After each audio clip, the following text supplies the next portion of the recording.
जैसे ही पर्दा ऊपर उठा, किंग कॉन का विशाल और शक्तिशाली शरीर प्रकट हुआ। पूरे हॉल में तालियों की गड़गड़ाहट गूंज उठी।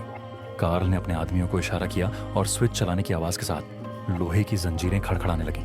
किंग कॉन के दोनों हाथ धीरे धीरे ऊपर उठाए गए। वह अब तक शांत रहा, कार्ल के इशारों पर चुपचाप चलता रहा। लेकिन तभी उसने एनी का नाम सुना। तालियों की गूंज के बीच एनी को हाथ बंधे हुए मंच के बीच में लाया गया। शांत बैठा किंग कॉन उस पल बेचैन हो उठा। उसने अपने शरीर को जोर से हिलाया। सामने सिर झुकाए चुप खड़ी एनी को देखा।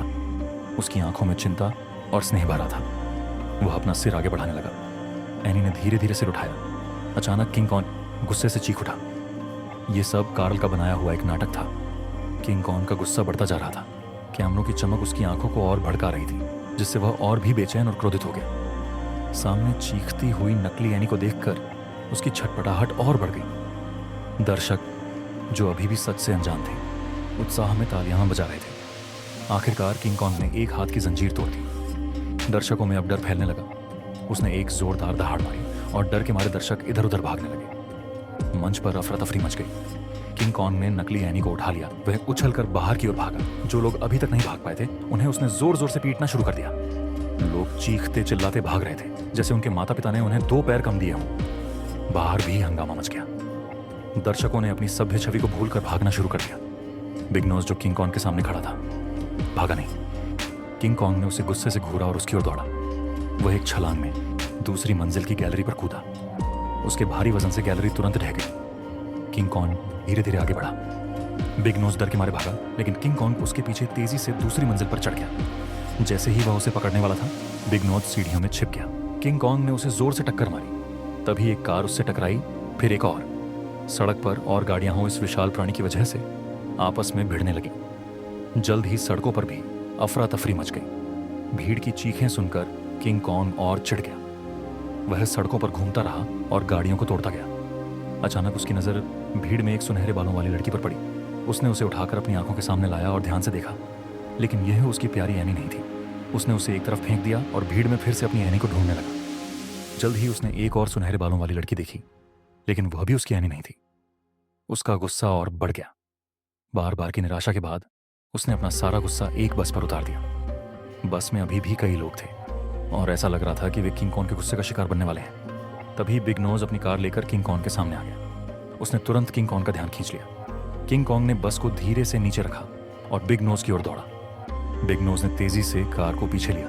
किंग कॉन उसके पीछे दौड़ने लगा। बिग नोज उसे व्यस्त सड़कों, तंग गलियों से होता हुआ ऐसी जगह ले गया जहां लोग कम थे, ताकि और लोग घायल ना हो। आखिरकार किंग कॉन्ग ने उसे पकड़ लिया और एक मुक्के से उसकी कार को चकनाचूर कर दिया। अचानक किंग कॉन्ग रुक गया। उसने शांत सड़क की ओर देखा।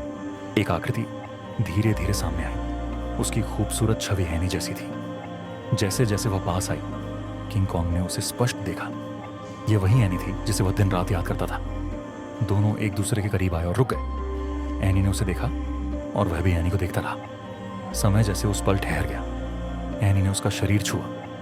किंग कॉन्ग ने उसे धीरे से अपनी हथेली में उठा लिया। एनी ने उसके चेहरे को छुआ। उसका स्पर्श इतना नरम था और उसका चेहरा खुशी से चमक रहा था। किंग कॉन्ग एनी को लेकर सड़क पर धीरे धीरे आगे बढ़ने लगा। उसका वह उग्र रूप अब पूरी तरह गायब था। किंग कॉन्ग बर्फ पर फिसलते हुए लगभग गिर पड़ा। वह जैसे ही उठने की कोशिश करता, फिर फिसल जाता। एनी हंसते हुए इस अनाड़ी विशाल प्राणी को देख रही थी। किंग कॉन्ग ने आखिरकार बर्फ पर बैठने का फैसला किया और उसे अपने साथ बर्फ पर घुमाने लगा। एनी और जोर से हंसी।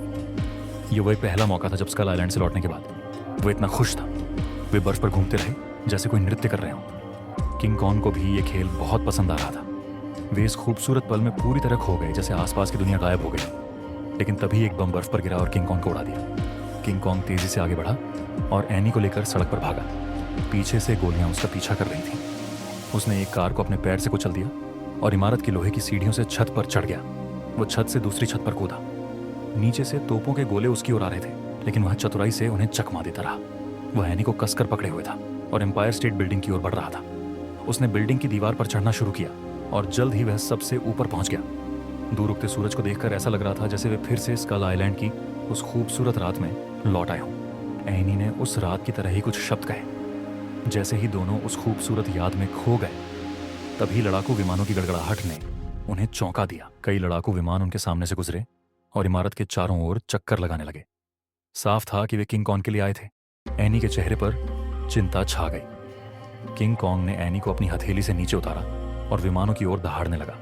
वह अभी तक गर्म हथियारों की ताकत से अनजान था और सोच रहा था कि ये वही दुश्मन है जिनका उसने पहले सामना किया था। उसने एनी को धीरे से एक तरफ धकेला, जैसे स्कल आइलैंड पर उसकी रक्षा करता था।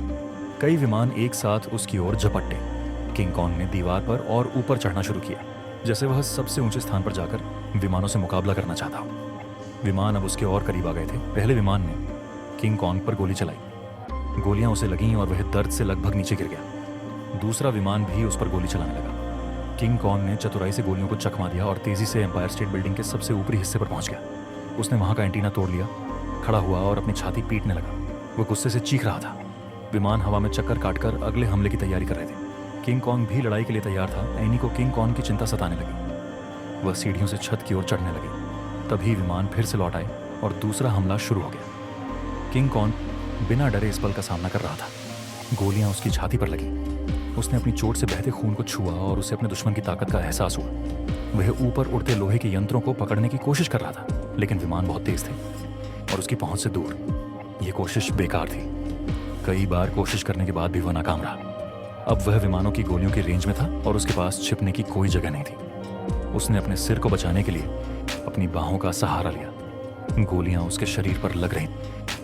आखिरकार उसने एक मौका देखा और छलांग लगाकर एक विमान के पंख को तोड़ दिया। विमान हवा में घूमता हुआ नीचे गिर गया। किंग कॉन्ग मुश्किल से फिर ऊपर चढ़ा, खड़ा हुआ और एक बार फिर अपने दुश्मनों को ललकारा। तभी एक और विमान उसकी ओर झपटा। इस बार किंग कॉन्ग उसे नहीं मार सका। पिछले हमले से सबक लेकर बाकी विमान ज्यादा करीब नहीं आए। वे बस उसके चारों ओर चक्कर काट रहे थे और मौका देखकर गोली चला रहे थे। हालांकि इससे उनकी सटीकता और ताकत कम हो रही थी, लेकिन किंग कॉन्ग भी इन विमानों का कुछ नहीं कर पा रहा था। वह बार बार विमानों को पकड़ने की कोशिश करता, लेकिन यह सब व्यर्थ था। विमानों से बचते हुए वह लगभग छत से गिर गया। इस बार गोलियां उसके चेहरे पर लगी। वह दर्द से चीखा। तभी सीढ़ी भी गोलियों की चपेट में आ गई। एनी, जो सीढ़ी चढ़ रही थी, चीख पड़ी। वह अब सिर्फ एक हाथ से सीढ़ी पकड़े हवा में लटक रही थी और इमारत से गिरने वाली। किंग कॉन्ग ने यह देख लिया। जैसे ही उसने अपना हाथ बढ़ाया, एनी चीखते हुए नीचे गिर गई। किंग कॉन्ग ने तेजी से उसे पकड़ लिया। उसने एनी को सावधानी से इमारत के अंदर रखा। एनी उसे दुखी नजरों से देख रही थी। तभी विमान फिर से लौट आए। किंग कॉन्ग को गोलियों से बचने के लिए भागना पड़ा। वह तेजी से छत पर चढ़ा और एक बार फिर मौका देखकर उसने एक विमान का पंख पकड़ लिया। उसने उसे घुमाया और जोर से फेंक दिया। दो विमान आपस में टकराकर नीचे गिर गए। एनी भी इमारत से बाहर निकल आई। उसने सिर उठाकर किंग कॉन्ग को देखा। किंग कॉन्ग अब बुरी तरह घायल हो चुका था। वह बस एनी के पास लौटना चाहता था। किंग कॉन्ग मुश्किल से खुद को संभाल रहा था। एनी सीढ़ी चढ़कर छत पर पहुंच गई। बचे हुए विमान एक चक्कर काटकर फिर लौट आए। किंग कॉन्ग ने फिर से खड़े होकर लड़ाई की तैयारी की। एनी उसके शरीर के नीचे से निकली और दूर से आते विमानों की ओर इशारा करने लगी। पायलट ने किंग कॉन्ग के सामने खड़ी एनी को देख लिया। इस बार विमानों ने गोली नहीं चलाई और उनके पास से गुजर गए। किंग कॉन्ग आखिरकार टिक नहीं सका और ढह गया। उसने एनी को अपनी हथेली में लिया। इतनी लंबी लड़ाई के बाद वह पूरी तरह थक चुका था। वह एनी के सामने लेट गया। एनी उसे देख रही थी। वह धीरे से खड़ी हुई और उसका चेहरा छूने लगी। उसकी आंखों में आंसू थे। तभी पीछे से विमानों ने फिर से किंग कॉन्ग पर गोली चलाई। बिना किसी चेतावनी के वह गोलियों की चपेट में आ गया। एनी किंग कॉन्ग के पास रेंग कर गई और उसका सिर उसके हाथ पर रख लिया। किंग कॉन्ग उसे एक तक देख रहा था, जैसे उसकी खूबसूरत छवि को हमेशा के लिए अपने दिल में बसा लेना चाहता हो। यह उसकी जिंदगी की आखिरी नजर थी। इसके बाद वह उसे फिर कभी नहीं देख पाएगा। आने के लिए भी यह आखिरी नजर थी। किंग कॉन्ग का विशाल शरीर धीरे धीरे नीचे खिसक गया। एनी आंसुओं में डूब गई। किंग कॉन्ग का शरीर छोटा होता गया और फिर उसकी नजरों से ओझल हो गया। एनी धीरे धीरे खड़ी हुई। उसका दिल निराशा से भरा था। तभी बिग नोज भी ऊपर आ गया। एनी ने उसकी ओर देखा और उसकी बाहों में फूट फूट कर रोने लगी।